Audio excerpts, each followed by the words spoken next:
He has in excess of over 60 accounts with hundreds of millions of American dollars in almost all of them.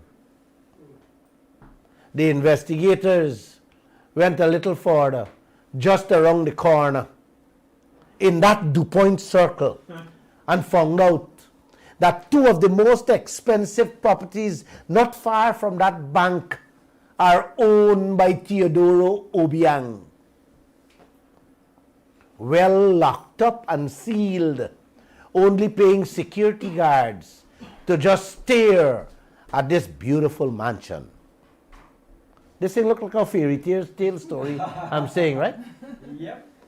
The investigator said that the president and his family has to be in love with the rich and famous, because just across the country, there sits another mansion in the luxurious Beverly Hills area of Los Angeles, which is the home of the prince. Yes, the president's son, Teodoro Jr. You guys remember people talking about Guyana being the fastest growing economy in the world today?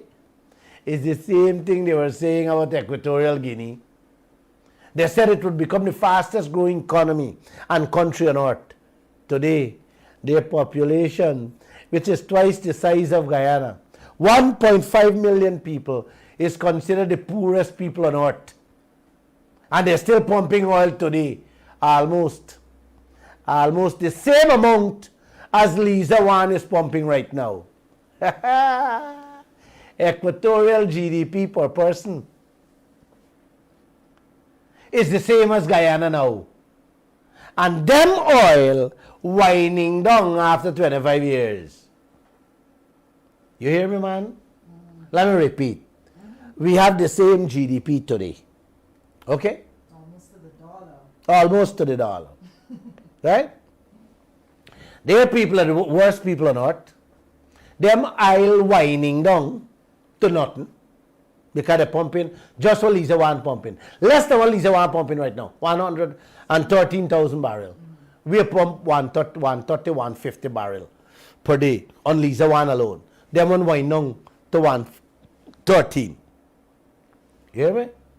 After 25 years. In the next 25 years with ExxonMobil and the rest of them done wine out Guyana, we will be right there with Equatorial Guinea, and we will be branded the same way Equatorial Guinea is branded, as the poorest people on earth. Yes. Should I say anything more? Huh? I want you guys to listen to the documentary and listen carefully. Don't go to bed. It's only a few minutes. For those of you on YouTube and Facebook, click on the link in the comment section and please listen to it. It's there. And please, I beg you, it's, like I said, it's only a couple of minutes. All right? So listen to it. Could you give it to them? You're listening to us right here on Kaieteur Radio 99.1 and 99.5 FM. It is 12 hours 6. We will return with the rebroadcast of the Glenn Lal Show immediately after your main newscast. Kaieteur Radio. Covering Guyana from coast to coast. Demerara and Essequibo 99.1 FM. Berbice 99.5 FM. Kaieteur Radio.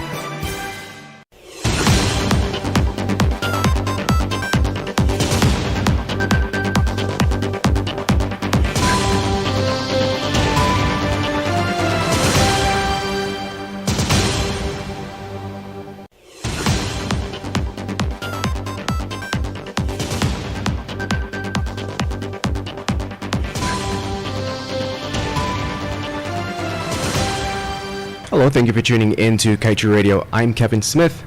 And my name is Amrita Koshal. And this is your main newscast for Thursday, December 2nd, 2021. In our headlines, OGGN tells government hold off on Yellowtail, get your act together. ExxonMobil commits $15 billion to lowering emissions by 2027, but spending 3 times the amount in fossil fuel projects. Mining company general manager runs off with 20 million in gold.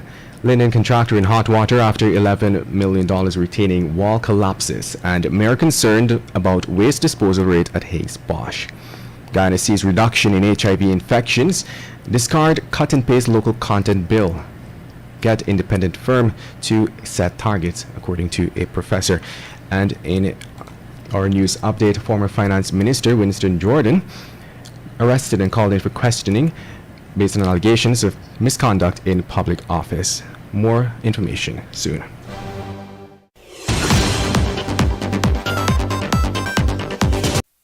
Win big this Christmas with a Digicel Prime bundle. Over $20 million in prizes to be won. The more you chat, watch, share, and dance to your favorite Digicel apps, the more chances you have to win thousands of Share-to-Win prizes, including laptops, tablets, smartphones, cash, data, and credit. Enter to win the grand prize of $5,000 US, a trip for two, or a Samsung Galaxy S21. We are all winners with guaranteed win days. Play along, buy a Prime bundle in My Digicel to stream and win today with Digicel this Christmas.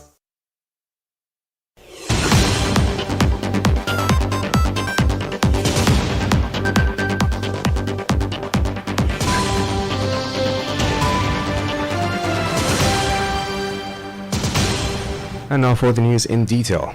The government is clearly overwhelmed by the number of oil-related activities it is engaged in, and according to Darshanand Kushial of the Guyana Oil and Gas Governance Network, if you find yourself in a hole, the first thing to do is to stop digging.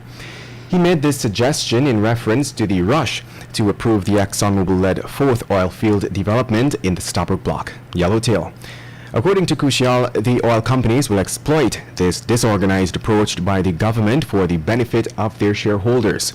OGGN observed that the government released an article stating that the Stabroek oil block is not up for renegotiation and cited a number of reasons for this position, including the sanctity of contract, the stability clause, and because Exxon lost $22 billion last year. ExxonMobil was proud to announce to the international market that it is taking action to reduce its emissions output. To achieve this through 2027, the company said it has committed $15 billion in investments that will ensure a balance between projects to reduce greenhouse gas emissions from existing operations and increased investments in its low-carbon solutions business. But even as ExxonMobil says it has set aside a sizable sum to lower emissions output, it has neglected to highlight that it is pumping over $45 billion into massive fossil fuel projects during the same period. These projects are part of the oil-rich Stabroek Block being led by its affiliate Esso. They include the Liza Phase 1 project, the Liza Phase 2, Payara, Yellowtail, and two more projects similar to the size of Payara. But Stabroek is just one aspect of the fossil fuel agenda of Exxon in Guyana. The oil major is also pursuing 24 wells evenly across the Kaieteur and Kanji blocks, with another 12 exploration wells planned for the Stabroek next. And now let's tell you, police are on the hunt for the manager of this silver mining company who allegedly threatened to kill his colleagues on Sunday evening before escaping with some 70 ounces of raw gold valued at some $20 million. The suspect, George Vera, a Brazilian national, was in charge of the company's operations at Iquang Bagdam, located along the Cuyuni River. A company official said that they had just completed a 3-week rotation and had extracted gold trapped in its sluice box on Sunday. The 70 ounces of gold that was extracted was stored in a box and locked. Vera was the only one allowed to keep the keys. His colleagues alleged that later that night, Vera waited until the company's 3 security guards left the campsite to make his move. Get the full details in today's Kaieteur News. Guyana needs to immediately discard its cut-and-paste model of its local content bill that has set out requirements and targets, some of which were derived excessively from that of the government of Ghana. So said Executive Director for Latin American and Caribbean, Department of International Business, College of Business, and the University of Miami, Professor Jerry Haar. According to Professor Har, his team was concerned that the targets set out by the Guyana government are derived excessively from that of the government of Ghana. He does not believe that either Ghana's or Nigeria's LCP are the precise model to follow, adding that any model developed has to be based on Guyana's reality and that the assessment needs to be done by an independent party. In other news, the retaining walls of a major thoroughfare in the Silvertown community of Wismar-Linden collapsed on Tuesday, 2 days after it was constructed by contractor David Sugrim of D&R Construction Company. The 16-feet road was completed on the November 28 to the tune of $11 million. Regional Executive Officer Dwight John said the corrective works will commence immediately, and this should be completed by the end of the week. The contractor said that the wall collapsed as a result of the compaction and the earth's pressure.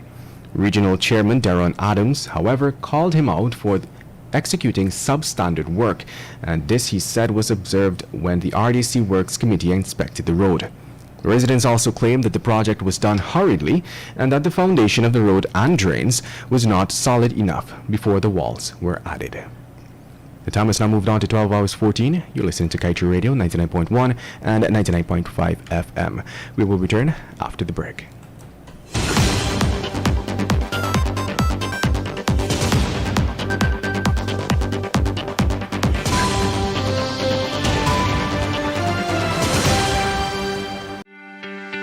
This is GHK Lal inviting you to join me weekdays from Monday to Friday on the National Outlook for commentary on a range of issues. Immediately after the 12 noon and 7 p.m. newscasts on Kaieteur Radio at 99.1 FM and 99.5 FM. Looking forward to you sharing in the conversation.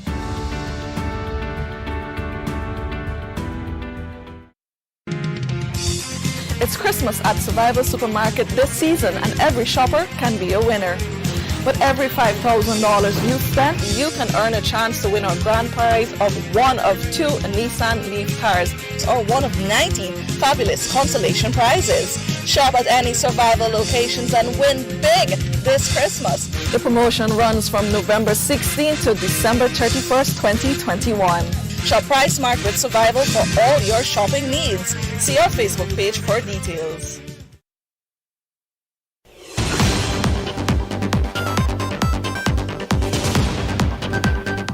We now return with your main newscast. Georgetown Mayor Ubraj Narayan has expressed concerns about the rate at which the Hagsbosch landfill site is filling up, even as he called for the government to engage with stakeholders to implement a national solid waste plan.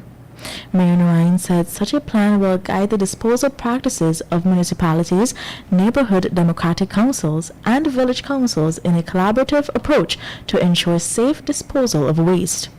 He highlighted that as Guyana continues its transformation and development with the oil and gas sector, there will be an increase in waste production from commercial and domestic activities, as well as directly from the oil and gas industry.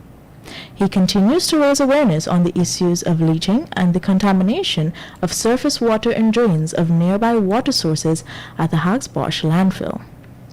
Narayan also expressed concern about diseases and other adverse health effects, such as respiratory illnesses and cancers, which studies have shown are linked with exposure to landfill sites.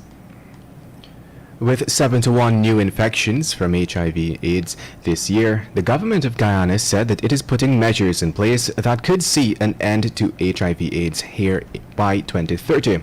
This is according to Minister of Health Dr. Frank Anthony, who was speaking at a World AIDS Day forum on Wednesday at the National AIDS Program Secretariat on Hatfield Street.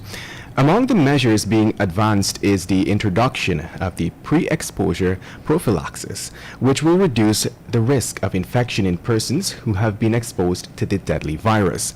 The Health Ministry will also reinforce sexual education in the school system while encouraging more persons to get tested for the disease, DPI reported. In all the news, we now tell you that the Ministry of Public Works is yet to set a date for consultations with residents of Nandi Park and surrounding communities on the impacts of the construction of the new Demerara River Bridge. The new bridge, which will replace the decades-old existing two-lane facility, is not expected to cause extensive environmental impacts during its construction, but a number of homes in the area of Nandi Park will have to be acquired by the state, according to the Environmental Protection Agency's screening report. Regional Chairman Daniel Siram explained that he has not yet received a response from the ministry to his November 16th letter, which outlined the region's position on the request for a no objection to be granted for the new bridge. Siram maintained his position that the region will only offer its no objection to the project after residents are consulted. In other news, the Ministry of Natural Resources has defended its decision to sign away mining lands at Marudi Mountain to a Canadian gold company without consulting with residents there, saying that the new agreement will also allow for small-scale miners in the area to resume operations. According to the ministry, the current agreement is not a new prospecting or mining license. However, there has been small-scale mining in Marudi since in the early 1980s, mostly by Amerindians. The Natural Resources Minister Vikram Bharat said that many consultations were held on the entire Marudi mining issue, but could not say whether the indigenous people were told that a new company, Auros Mining Inc., was granted a license to prospect the land for gold. And now time for a COVID-19 update. The Ministry of Health reported yesterday that 3 more persons died from COVID-19 complications, taking the national death toll to 997. According to the ministry, the latest fatalities are that of a fully vaccinated 59-year-old man from Region 4, an 86-year-old man from Region 1, whose vaccination status was unknown, and an 80-year-old unvaccinated woman from Region 6.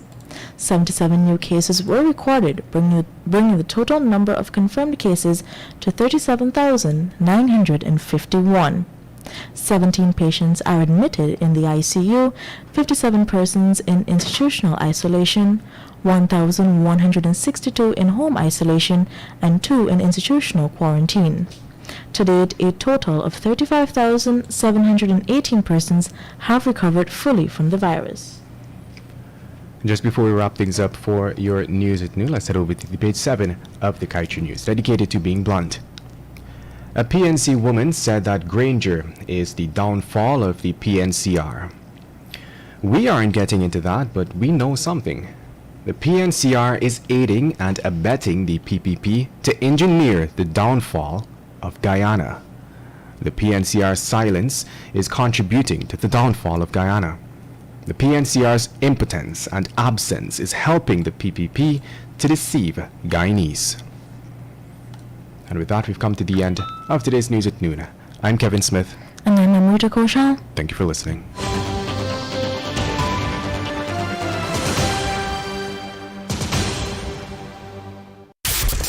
Kaieteur Radio. Covering Guyana from coast to coast. Demerara and Essequibo 99.1 FM. Berbice 99.5 FM. Kaieteur Radio. Because many of them do their private banking here, as does President Obiang. Obiang controls in excess of 60 accounts at this bank, including the one where oil companies deposit royalty